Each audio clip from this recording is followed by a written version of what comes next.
Despite tunneling being invented in the early seasons of Fortnite, it is constantly being reinvented as games continue to be more and more stacked.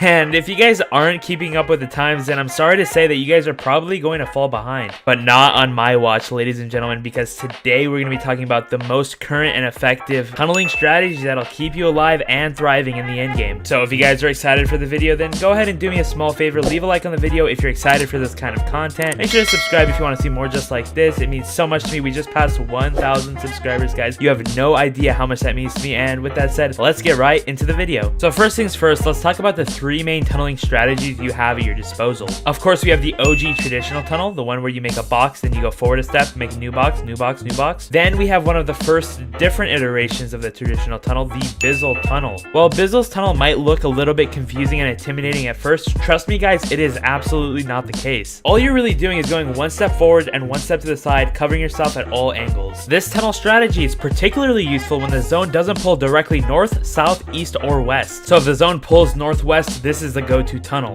And last but certainly not least, we have the triangle tunnel that has been utilized in this meta so very much.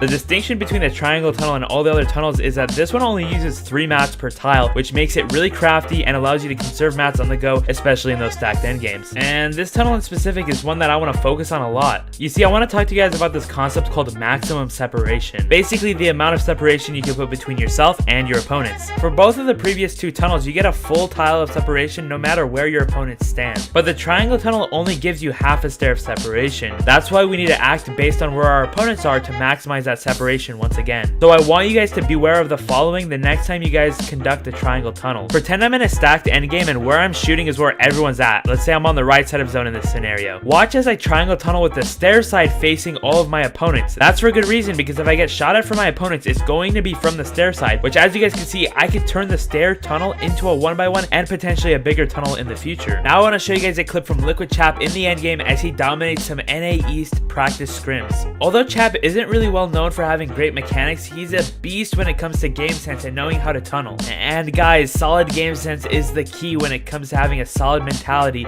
for tunneling. Nice. I'm letting left here and just into the box. Then we pad again. Guys on edge to hold. Look above him, look above him. Yep. Force that guy down onto the kids underneath him. Break shield. Knock him. Low guy now. Behind him. Got him both. Nice. Low, low. Third, wait. I'm out of Nice. Nice. And a little side note, notice how when Chap gets in front of zone, he doesn't instantly look to tunnel and instead tries to get the easiest frags in the lobby. Making good use of their second and last launch pad, they are good to go with a lot of mats and ready to tunnel to the next zone. Okay, we're good here. I'm gonna bring us up, maybe. 29. Okay. An elevated stair tunnel is perfect to bring him and his duo partner up the mountain. Good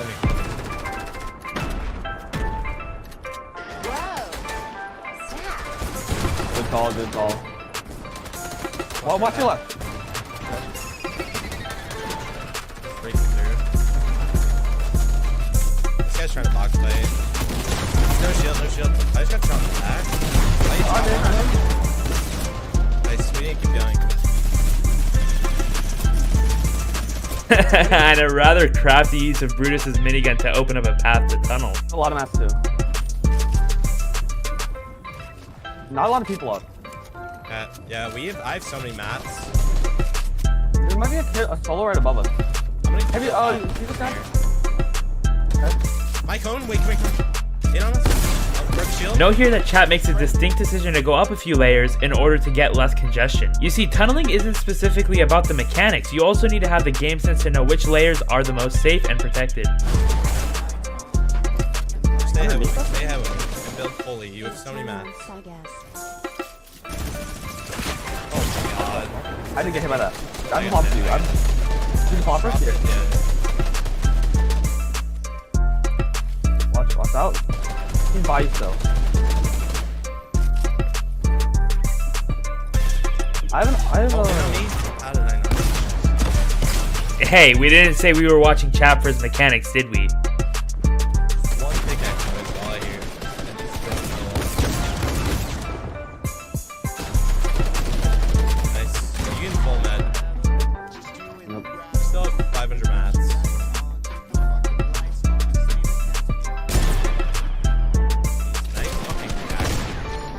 So as you guys can see, there's definitely two aspects to tunneling. The first, and admittedly the most obvious, is mechanics. You know, being able to physically do the tunnels that you want to do. But the second and often looked over thing is game awareness, to be able to say, hey, we should do this tunnel here, we need to go up here because there's congestion, or we need to go down here for the same exact reason. So in conclusion, make sure you practice all the relevant tunnels so when push comes to shove, you'll be able to do them in the end game. And equally importantly, make sure to utilize the right tunnels in the right place. This includes knowing where to face your triangle tunnel and knowing when to go up and down layers. And once you guys have that down, you'll find that end games become a lot easier. Once you realize that tunneling isn't that difficult at all, as long as you put a little bit of brains into it, you'll have a much easier time surviving and getting much more placement points in the end game. With that said, I hope you guys enjoyed today's educational commentary. If you did really enjoy it and want to go above and beyond, make sure to subscribe to the channel because I post content just like this every single week just for you. Yes, you. Yeah, I'm looking at you, my friend.